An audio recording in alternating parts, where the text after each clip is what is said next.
Sometimes the hardest stories to tell are the ones where you did everything right, and still ended up with nothing. But maybe that's exactly why this story needs to be told.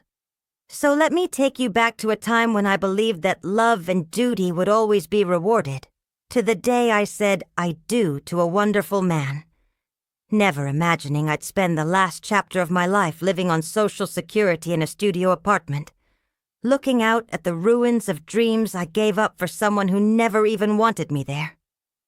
My name is Dorothy Chen, though back in 1970, I was Dorothy Sullivan, a 20-year-old Irish-American girl with stars in her eyes and too much faith in fairness. People used to say I had my grandmother's Slavic cheekbones and my father's stubborn chin, a combination that made me look determined even when I felt anything but. I met Tony Martinelli at a church social, and God help me, I fell hard. He had warm brown eyes, strong hands from working at his uncle's construction company, and a laugh that made you want to laugh with him. 6 months later, we were married in a small ceremony at St. Anthony's. That's when I met Rosa. Rosa Martinelli stood 4 feet 11 in her Sunday shoes, but she filled every room she entered.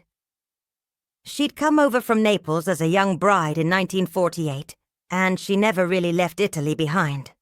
Not in her heart. Not in her kitchen, not in her expectations. The first time she came to our tiny apartment for dinner, I'd made pot roast, my mother's recipe, something I was actually proud of. Rosa took one bite, set down her fork, and said in her heavily accented English, "This is what you feed my Anthony? My son deserves better than this Irish boiled meat." Tony laughed nervously and said, "Ma, it's fine, really." But Rosa was already in my kitchen, pulling out pots and pans, showing me the proper way to cook. I stood there in my own home, 20 years old and newly married, being told I wasn't good enough. I should have seen it as the warning it was, but I was young and stupid and in love, so I decided to prove her wrong. I bought Italian cookbooks. This was 1970, mind you, before cooking shows on every channel and recipes on the internet. I learned to make braciole and ossobuco, caponata, and sfogliatelle. I even took a night class in Italian at the community college, practicing phrases while I kneaded dough for homemade pasta. Suocera, I'd practice saying in the mirror. Mother-in-law, trying to get the rolling R just right. Nothing was ever good enough. The sauce is too thin. The pasta is overcooked. You put too much salt. You don't put enough salt. Why do you cut the garlic like that? American girls, they don't understand food, don't understand family, don't understand tradition. And Tony? Tony would shrug and say, "You know how Ma is. She means well. Just give her time, Dot. She'll come around." She never did. We settled into an uneasy rhythm.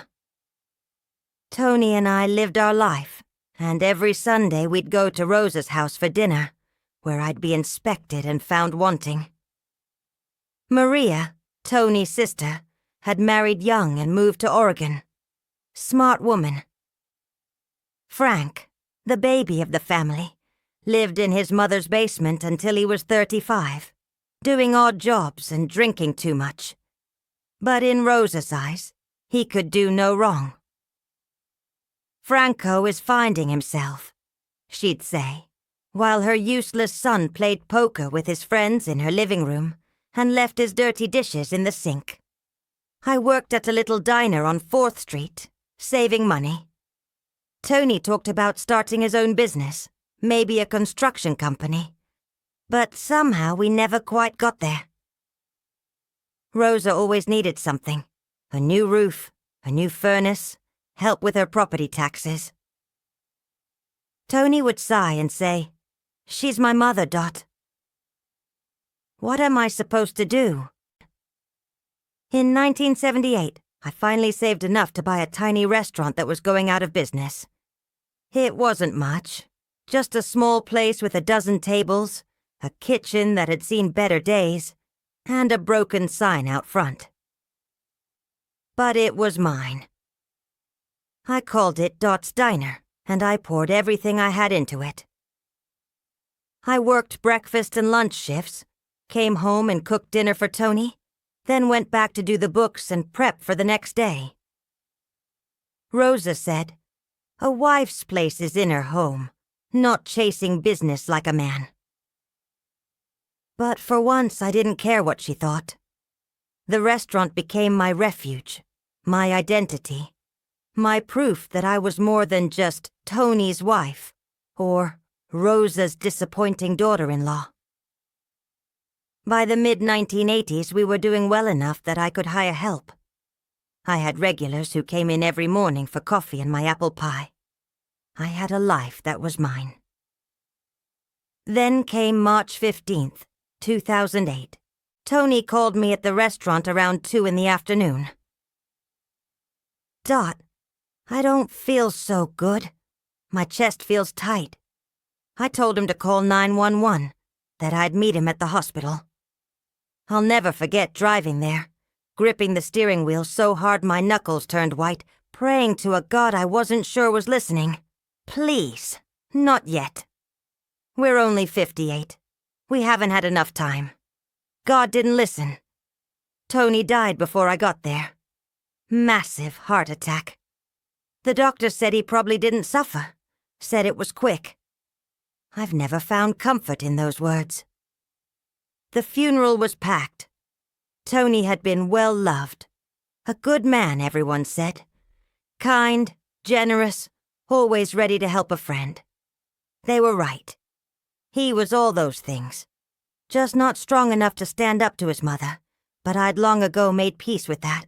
Rosa sobbed dramatically through the whole service, supported by Marie on one side and Frank on the other, accepting condolences like she was the only one who'd lost anything. I stood there in my black dress from J.C. Penney, my eyes dry because I was still in shock, and thought, I've lost my husband, but she's lost her baby boy. I tried to be generous in my grief. After the burial, after the house had cleared of casseroles and sympathetic neighbors, Maria and Frank asked if they could speak to me. We sat at my kitchen table, the same table where Tony and I had eaten 1,000 meals, planned 1,000 tomorrows that would never come. "It's about Ma," Maria said, stirring her coffee and not meeting my eyes. "She's 85 now. She can't really live alone anymore. Her diabetes is getting worse, and last week she left the stove on for 6 hours. We're worried," Frank added, which was rich coming from him. He'd never worried about his mother enough to get a job and move out of her house until he was forced to. "What are you suggesting?" I asked, though I already knew. "Well," Maria said carefully, "I'm in Portland. I have my job, the kids are in school, and Frank has his situation.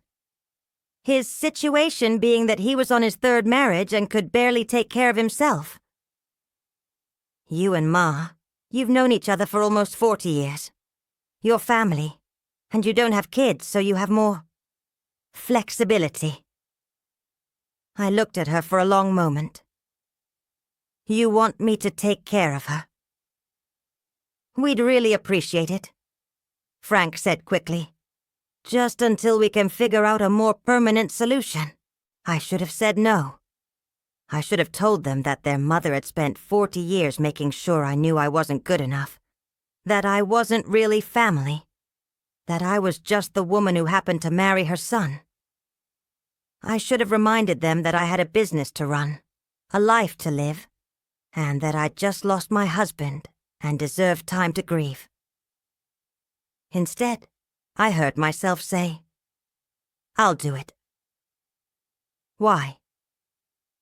Even now I'm not entirely sure, partly because Tony would have wanted me to, Partly because despite everything, I believed in doing the right thing. And partly, and this hurts to admit, because some small stupid part of me thought that maybe, finally, if I did this impossible thing, Rosa would see me.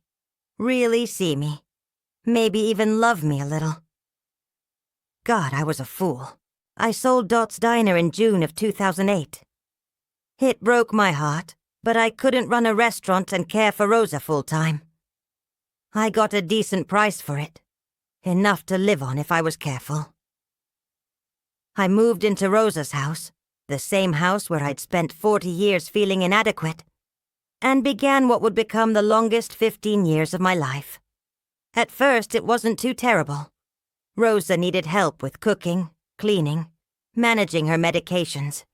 She had diabetes that required careful monitoring, high blood pressure, arthritis in her knees. I made her the Italian food she'd always criticized me for, drove her to doctor's appointments, helped her bathe when her arthritis was bad. She never said thank you, not once. Maria called every few weeks, usually on Sunday afternoons. "How's Ma?" "Fine. Are you managing okay?" "Yes." "Great. I really appreciate this, Dot. I'll try to visit at Christmas." Frank called even less. Maybe once a month, usually when he needed money, which Rosa would tell me to send him. Franco is having a hard time. His wife doesn't understand him. The years blurred together. 2009, 2010, 2011. Rosa's health declined steadily. The diabetes got worse despite my careful monitoring of her diet. She developed neuropathy in her feet, could barely walk. In 2012, she was diagnosed with Parkinson's disease. The tremors started small but grew worse. By 2013, I was cutting her food, helping her eat, cleaning her when she couldn't make it to the bathroom in time. She hated me for seeing her like that. "You enjoy this, don't you?" she'd hiss. "Seeing me helpless. You always wanted to be better than me." "Rosa, I'm just trying to help." "Don't call me Rosa. I'm Mrs. Martinelli to you." After 8 years. 8 years of living in her house, cooking her meals, washing her clothes, changing her sheets. I was still just the daughter-in-law, never quite family. In 2015, the dementia started. Small things at first. She'd forget where she put her glasses, ask me the same question 3 times in an hour. Then bigger things. She'd wake up at 3 in the morning, screaming that there were strangers in the house. She'd accuse me of stealing her jewelry, her money, her dead husband's watch. Once she called 911 and told them I was holding her prisoner. The police came. They were kind, but thorough. They looked through the house, saw the handicap bars I'd installed in the bathroom, the pill organizer with medications carefully sorted, the refrigerator full of the low-sodium, diabetic-friendly meals I prepared. They saw my exhaustion, my hands trembling from lack of sleep. They told Rosa gently that she was confused, that I was taking good care of her. She looked right at me and said, "She's tricking you. She's trying to kill me." The officer glanced at me sympathetically before they left. I went to my room, the small guest room that had become my world, and cried until I had no tears left. My friend Linda, who'd worked at the diner with me, came to visit sometimes. She'd bring coffee and pastries, sit with me in Rosa's kitchen while Rosa napped. "Dot, honey, why are you doing this? That woman has never been kind to you. She's Tony's mother." "Tony's dead, sweetheart. He's been dead for 7 years. I know that." "Do you?" "Because it seems like you're destroying yourself for a ghost." I couldn't explain it to her. Couldn't explain that I'd made a promise, not just to Tony but to myself, about the kind of person I wanted to be. Couldn't explain that walking away would mean admitting that all those years of trying to be good enough had been wasted. So I just said, I can handle it. But I wasn't sure that was true anymore. Maria visited for Thanksgiving in 2016. She stayed for exactly 4 hours, during which Rosa was sweet and lucid, telling her daughter how much she loved her, how beautiful she looked, how proud she was. The moment Maria's rental car pulled out of the driveway, Rosa turned to me and said, "You made the turkey too dry." Maria was just being polite. Frank showed up once in 2017, on Rosa's 94th birthday. He stayed for the cake, pocketed $200 his mother insisted I give him, and left. "Thanks for taking care of Ma," he said awkwardly at the door. "I know it can't be easy." It was the closest anyone had come to acknowledging what I was doing. I almost cried. By 2020, Rosa needed round-the-clock care. She couldn't walk anymore. Couldn't feed herself. Couldn't control her bowels. The dementia had gotten so bad that she often didn't know who I was. Sometimes she thought I was her own mother, sometimes a nurse, sometimes a stranger. On her clearer days, she knew exactly who I was, and made sure I knew she still didn't think I was good enough. I was 70 years old by then, and I was tired. So tired. My back ached constantly from lifting her. My hands, scarred from years of restaurant work, now had new marks from her fingernails when she fought me during baths. I barely slept. I barely ate. I existed in a fog of exhaustion and duty. Linda practically begged me to put Rosa in a nursing home. "You have the right, Dot. She's not even your blood. Let Maria and Frank deal with it." But I couldn't. Because what would that say about me? That I'd given up? That I'd wasted 15 years just to quit at the end? Or maybe, and this is the thought that haunted me at 3 in the morning when Rosa was screaming about monsters in the closet. Maybe I couldn't let go, because being Rosa's caregiver had become my identity. Without that, who was I? Not Tony's wife anymore. Not a restaurant owner. Just a 70-year-old woman with nothing to show for her life. COVID-19 made everything harder. Suddenly I couldn't even have Linda visit. Doctor's appointments became telehealth calls where I had to hold the phone to Rosa's ear while she shouted at the doctor about medications she didn't want to take. I was trapped in that house, day after day, with a woman who hated me, caring for her because I'd promised. Because it was right. Because I didn't know how to be anything else. The pandemic years are a blur. 2020, 2021, 2022. Rosa somehow kept living, her body stubbornly refusing to give out even as her mind slipped further away. I kept caring for her, my own health declining from stress and exhaustion. I developed high blood pressure. My doctor, concerned, asked if I had help at home. I lied and said yes. Then, on March 3rd, 2023, I went to wake Rosa for breakfast and found her still and peaceful in her bed. She'd passed in her sleep, her face relaxed in a way I'd rarely seen in life. She was 100 years old. I should have felt relief, maybe even grief. Instead, I felt nothing. I was empty. I called Maria first, then Frank. They both cried on the phone, asked if Ma had suffered. I assured them she hadn't. They said they'd fly in for the funeral, asked me to make the arrangements. Of course. I planned Rosa's funeral the way I'd done everything else for her.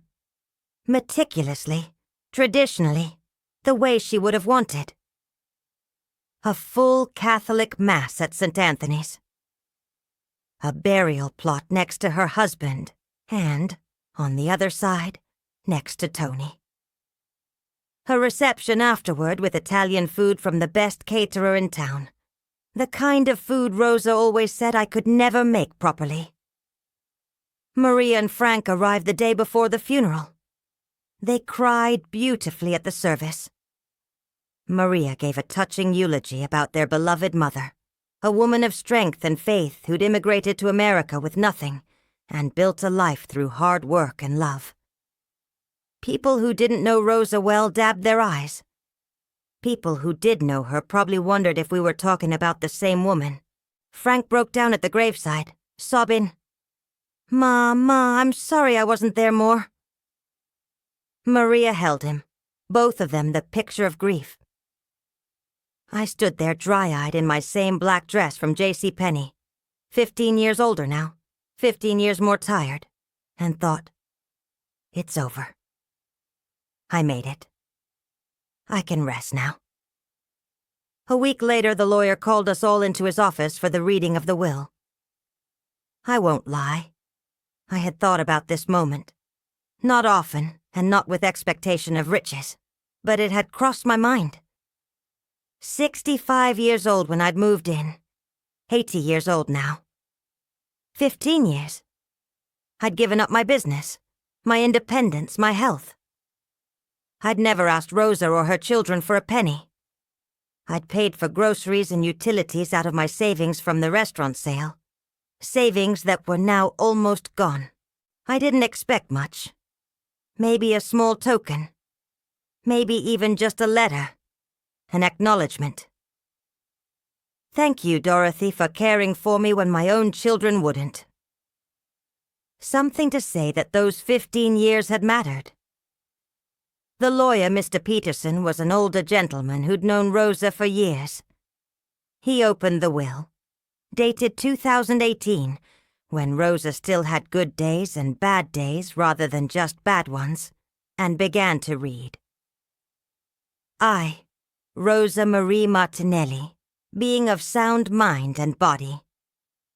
The house, valued at approximately $450,000, was to be split equally between Maria and Frank. The savings and investment accounts, totaling around $200,000, were to be split equally between Maria and Frank.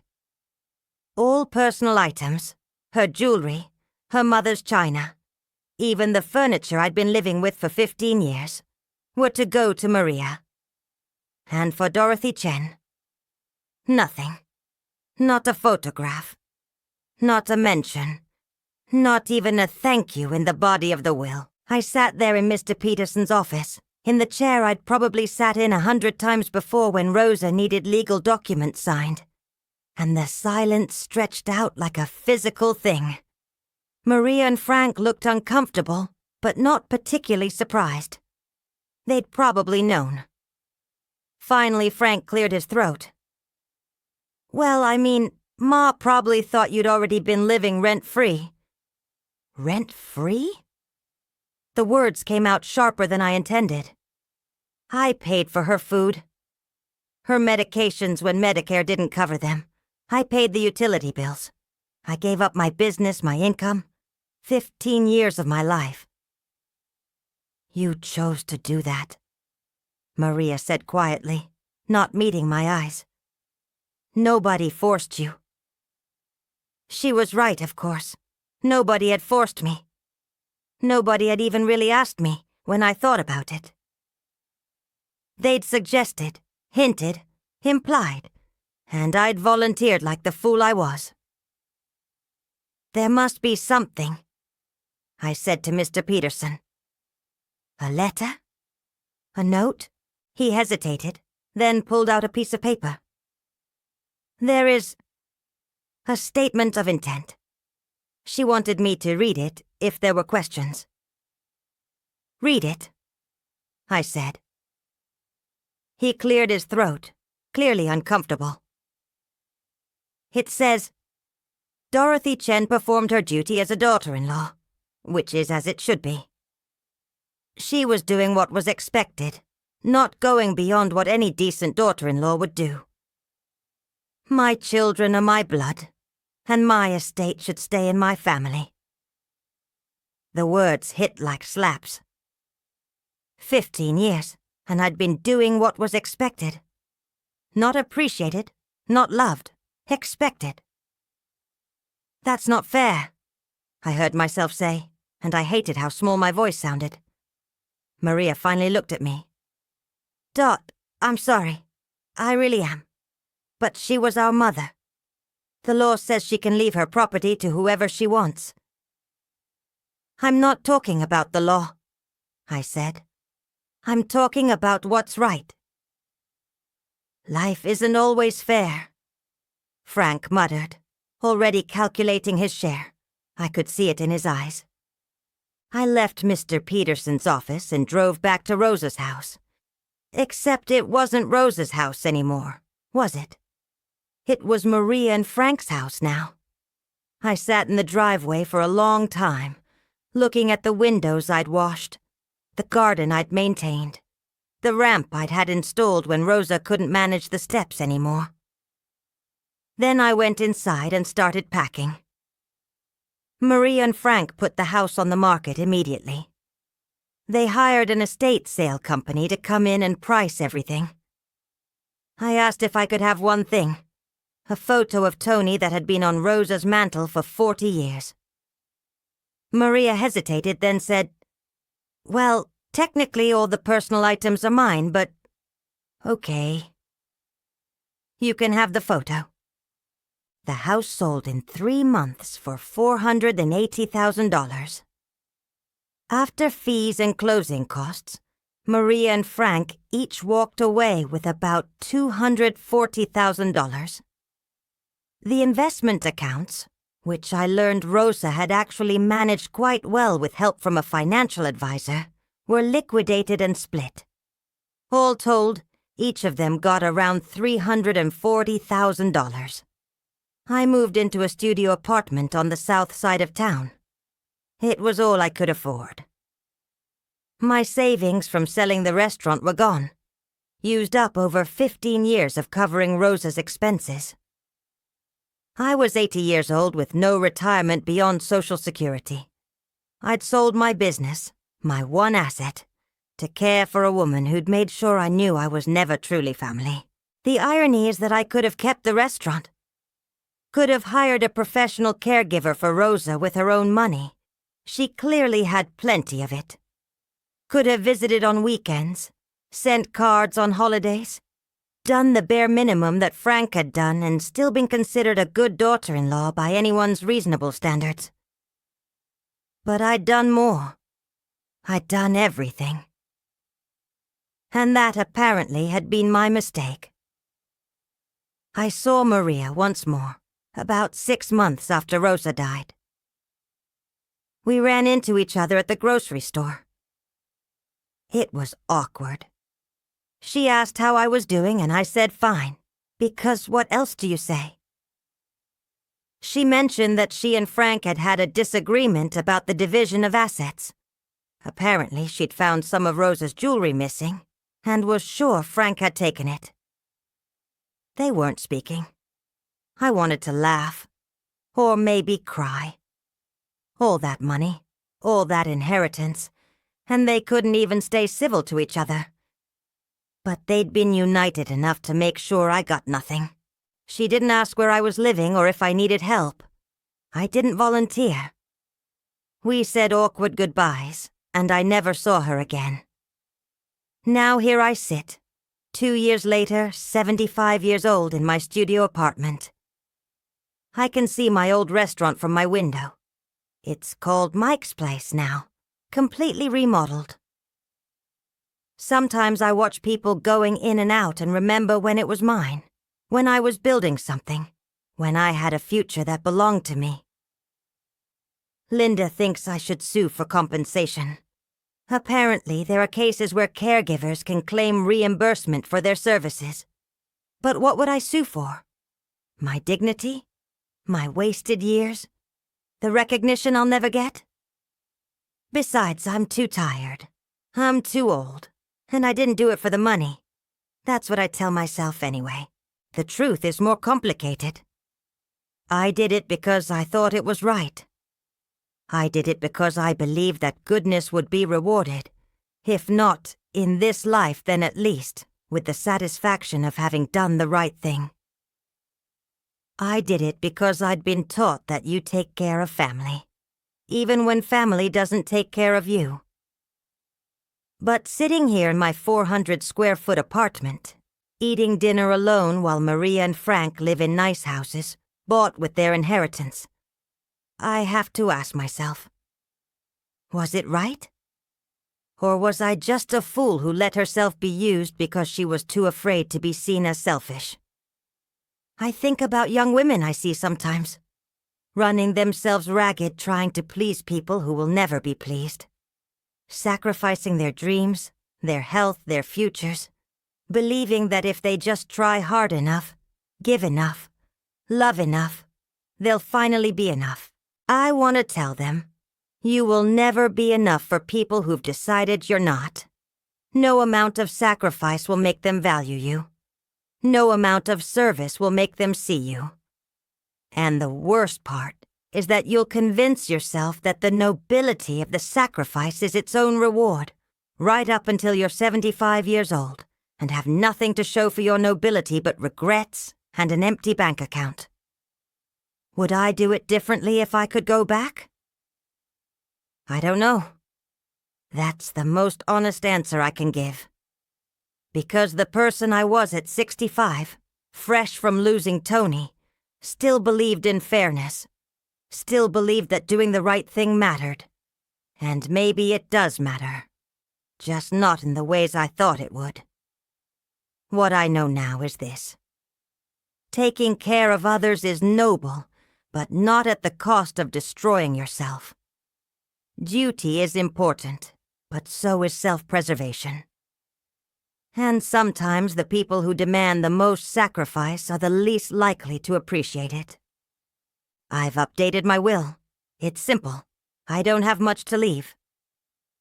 But what little I have goes to a charity that supports family caregivers. People like me who give up everything and get nothing in return. Maybe my story can help someone else. Maybe some young woman, standing where I stood at 65, will hear it and make a different choice. Or maybe she'll do what I did. Because sometimes we make choices not because they're smart or fair or even kind to ourselves, but because they're who we are. And maybe that has to be enough. I'm not bitter. Or at least, I try not to be. Bitterness is a poison that only hurts the person drinking it, and I've had enough poison in my life. But I am sad. Sad for the years I lost. Sad for the woman I could have been if I'd valued myself as much as I valued doing the right thing. Sad that Rosa died never knowing how to love someone who wasn't her blood. And sad that her children learned exactly the wrong lessons from her. Sometimes I look at that photo of Tony, the only thing I have left from those years, and I wonder what he would say. Would he thank me for caring for his mother? Would he apologize for leaving me to deal with his family alone? Would he tell me I was foolish, or brave, or both? I'll never know. And maybe that's the final lesson. We make our choices. We live with them. And we never really know if we chose right. We just keep going, carrying our decisions like stones in our pockets, hoping that somehow the weight of them means something. The sun is setting now, and through my window I can see the lights coming on at Mike's place. Friday night. They'll be busy. I hope Mike appreciates what he has. A business, a purpose, something that's his. I hope he never gives it up for someone else's idea of duty. As for me, I'm 75 years old, and I'm still here. I survived Tony's death, Rosa's cruelty, my own expectations, and the brutal lesson that love and labor don't guarantee love in return. My hands still bear the scars from all those years of cooking and cleaning and caring. My back still aches from lifting and turning and supporting. But I'm here. And maybe that's my own small victory. Not the one I wanted, not the one I earned, but the one I have nonetheless. Tomorrow I'll wake up in my small apartment. I'll make my coffee, take my pills, maybe walk to the library if my knees are feeling good. I'll live my small, quiet life, and I'll try not to think too much about the years I gave away.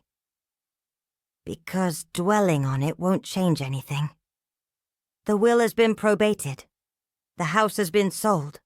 The money has been divided. And I'm exactly where my choices led me. Alone, but unburdened by anyone's expectations except my own. And maybe, in the end, that's its own kind of freedom. Not the freedom I wanted, but the freedom I have. The freedom to finally ask myself what I want, instead of what everyone else needs. To discover who Dorothy Chen is when she's not defined by being Tony's wife or Rosa's caregiver. I'm 75 years old, and I'm finally meeting myself. Better late than never, I suppose.